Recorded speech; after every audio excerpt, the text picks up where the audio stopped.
sedang ramai di jagat maya dan menjadi fitnah di alam nyata.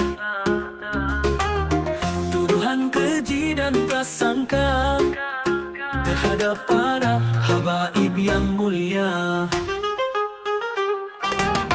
Saat biduan dangdut menjadi penceramah, yang keluar dari mulutnya kebanyakan fitnah, kebencian terhadap zuriyah Nabi.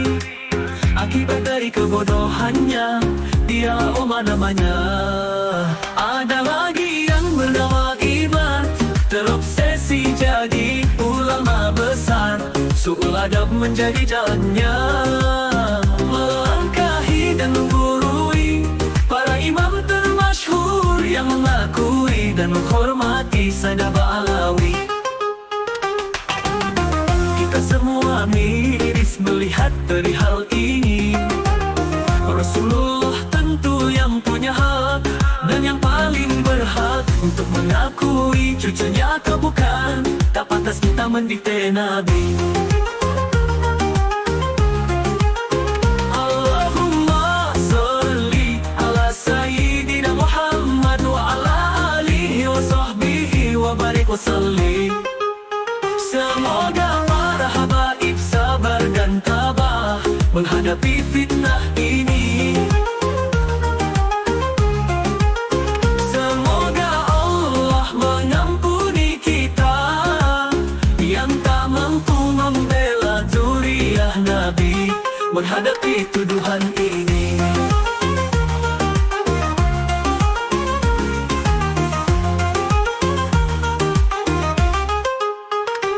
Wahai para sadah Alawi, maafkan kelancangan saudara-saudara kami. Mari doakan Oma dan Imad agar sadar dan menginsafi kekhilafannya, agar Indonesia tercinta kembali sejuk tanpa syakwa sangka.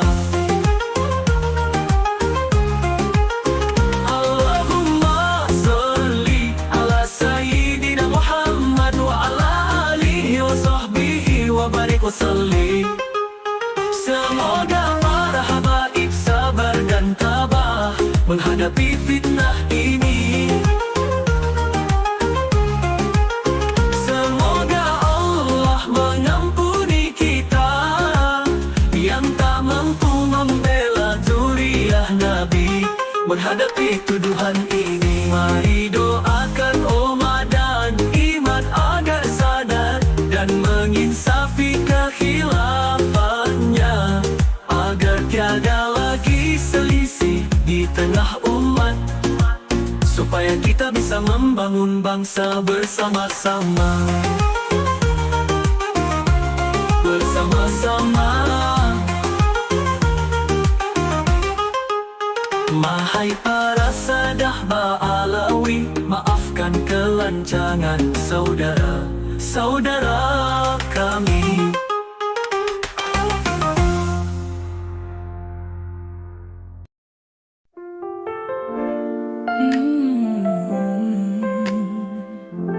Terkadang apa yang kita inginkan belum tentu itu yang sebenarnya kita butuhkan.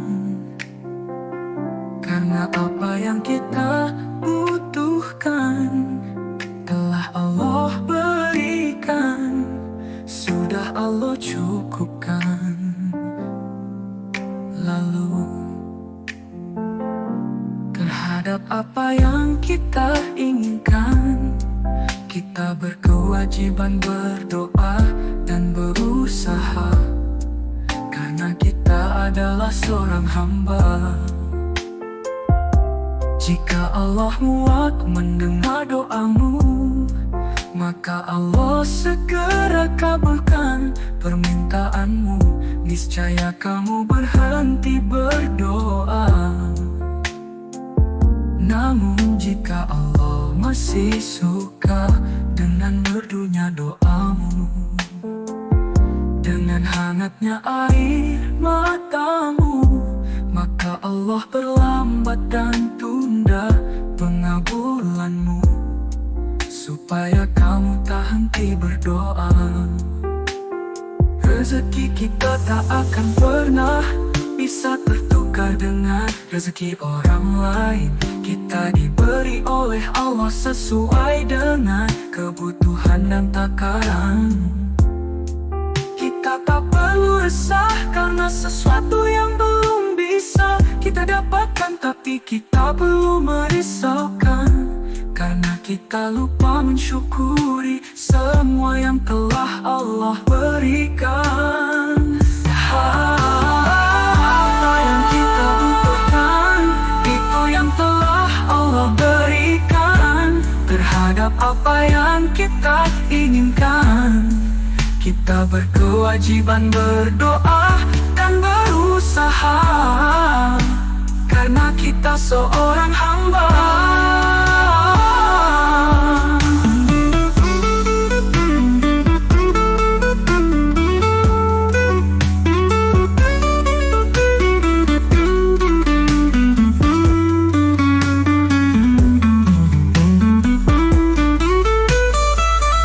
Seekor cacing, rezeki mereka cukup, saripati dan nutrisi dari tanah telah Allah cukupkan mereka.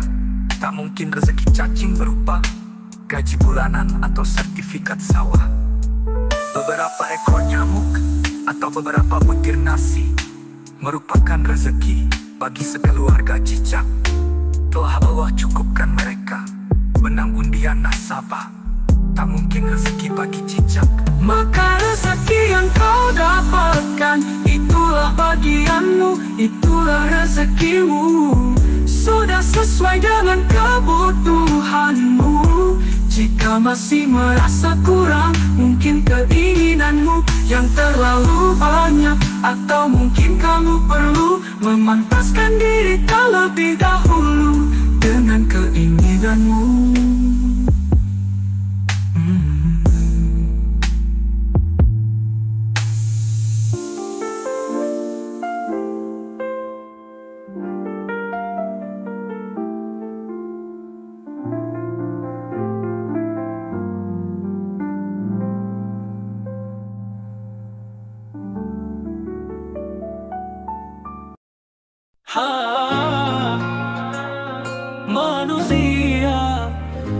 Manusia itu diciptakan dengan spesifikasi terbaik, tetapi softwarenya rawan terinfeksi malware yang menggerogoti. Jika diibaratkan manusia itu sebuah komputer, maka hati nurani adalah sistem operasi. Meski orang bejat dan durhaka, semua memiliki hati nurani. Komputer banyak virusnya, begitu juga manusia. Jika tak memiliki antivirus yang bernama iman dan takwa, maka hati nurani diambil alih dan dikuasai oleh nafsu durjana. Jika virus sudah dihalang oleh iman dan takwa, bukan berarti kita sudah steril dan aman sepenuhnya. Masih ada Trojan yang membuat kita pamrih dalam beribadah, memanipulasi keikhlasan dalam beramal. Ada lagi virus bernama Adwaren yang bisa membonceng niat kita agar kita memiliki hasrat terselubung dalam kebaikan yang kita lakukan. Ada juga spyware yang membuat kita merasa senang saat ibadah kita diketahui orang tanpa sadar kita mengharap sanjungan. Ada juga ransomware, dengannya ibadah kita tiada terasa nikmat, selalu merasa berat dalam menjalankan kewajiban. Jika kita sudah beramal baik, masih juga dapat terserang oleh macam-macam botnet. Itu semua mencederai hampir semua amaliyah kita. Rasa ujub dan bangga atas amal baik itu juga menjangkit, merasa diri lebih soleh dari yang lain, merasa dirinya yang paling alim di antara semua. Tak kabur ujung-ujungnya semua botnet yang menginfeksi harus segera dibersihkan. Software bernama Tasyawuf harus diinstal untuk memproteksi hati agar tidak terjangkiti oleh semua malware yang akan tumbuh dan menyebar di segala amalia dan ubudiah manusia.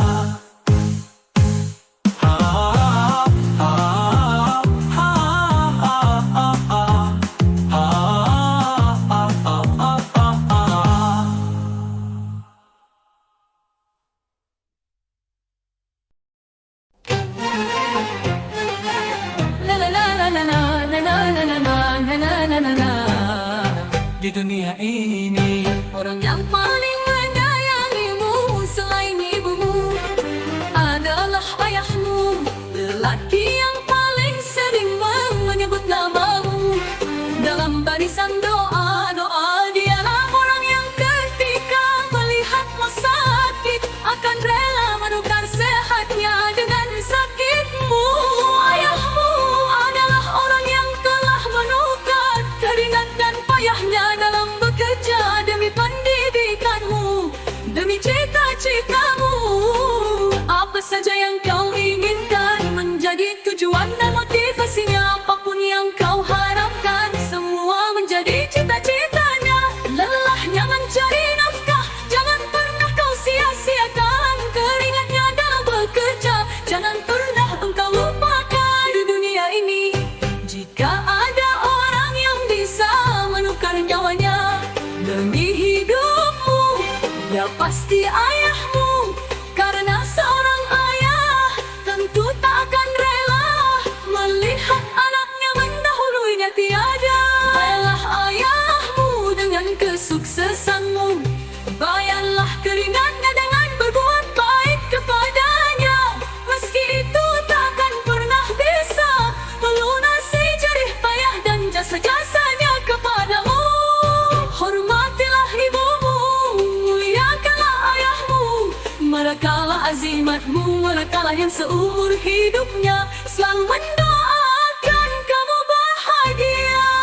Rabbi firli wali walidayya warhamhuma kama rabbayani shaghira.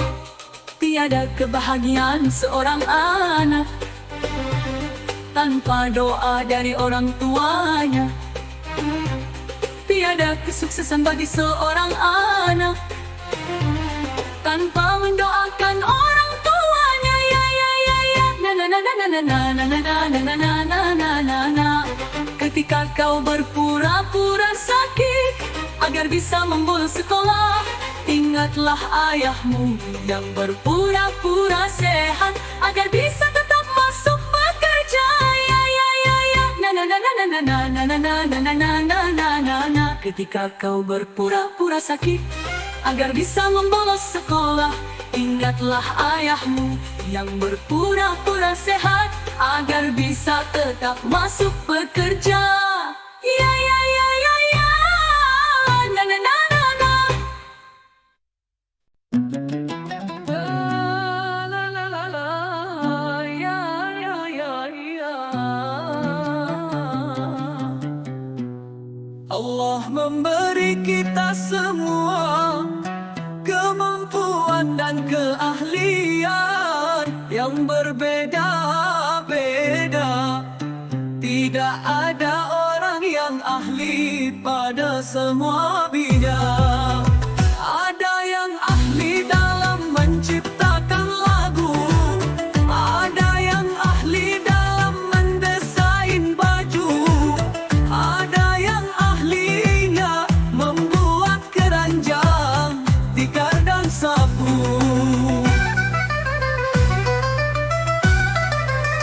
Kalau soal mengolah nada dan urusan berdendang, dia memang jagonya. Apalagi di musik dangdutan, dia adalah rajanya. Tapi bila dalam fikih Islam, apalagi khusus soal nasab, dia hanyalah orang awam yang suka berbicara. Bila dia menyanyi atau mengisi panggung hiburan, kamu boleh mendengarkan karena dia disitulah keahliannya. Tapi bila dia mengisi pengajian atau sedang berbicara yang di luar keahliannya, sebaiknya jangan didengarkan. Sangat berbahaya jika sebuah urusan diserahkan kepada yang bukan ahlinya.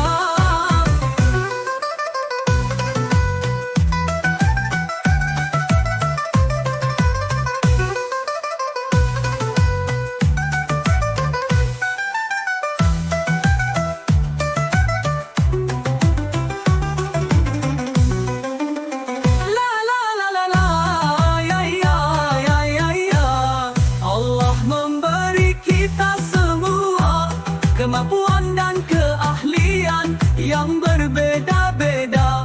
Tidak ada orang yang ahli pada semua bidang. Ada yang ahlinya dalam merangkai kata, ada yang ahli dalam menaklukkan wanita, ada yang ahlinya mengoleksi istri di mana-mana. Dia adalah orang yang tepat tempat bertanya sejarah asal mula musik dangdut. Tapi jika cari referensi perihal nasabah alawi, jangan kepada penyanyi dangdut. Akibatnya fatal, kamu bisa terjerumus dan berpotensi menjerumuskan. Bikin partai saja gak pernah laku, anaknya ditangkap karena sabu. Jadi baca pres saja hanya halu, lah kok malah terjun jadi pendakwah. Simsalabim abacadabra, yang berubah jadi tukang fitnah.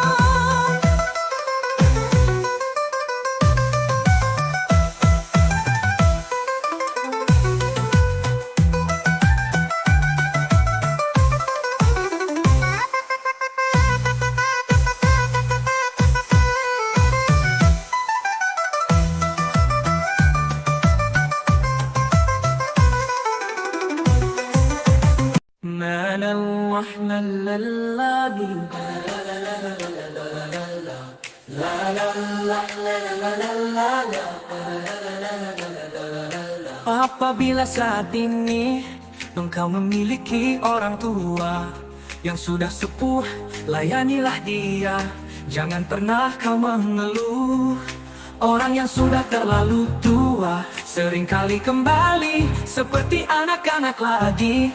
Kadang rewel, banyak maunya, sudah diladeni tapi salah semua. Janganlah kau marah, apalagi menyerah. Orang yang sudah lanjut usia biasanya agak linglung, membuat yang melayaninya menjadi bingung. Tapi janganlah kamu murung, ia adalah tiketmu ke surga langsung. Kalau bukan kamu yang akan berbakti, siapa lagi? Kondisi orang tuamu kini bukanlah keinginannya. Dia sama sekali tidak ingin merepotkanmu dan yang lain. Kondisi orang tuamu kini semata-mata kehendak ilahi, yang mungkin ingin menguji seberapa sanggup kamu berbakti.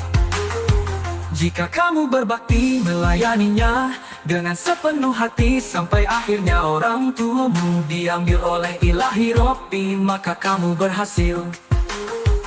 Selain surga, derajat yang tinggi akan kau dapati, baik di dunia maupun di akhirat nanti.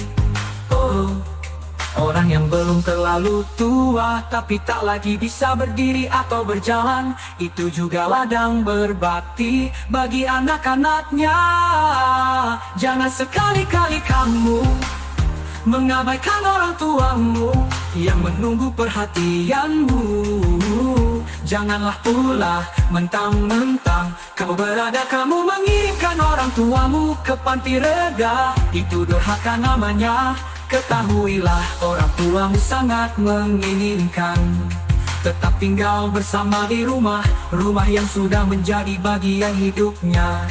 Rumah yang penuh dengan kenangan, suka dan dukanya kehidupan. Rumah yang penuh dengan sejarahnya bersama pasangan dan anak-anaknya. La la la la la la la la la la la la la la la.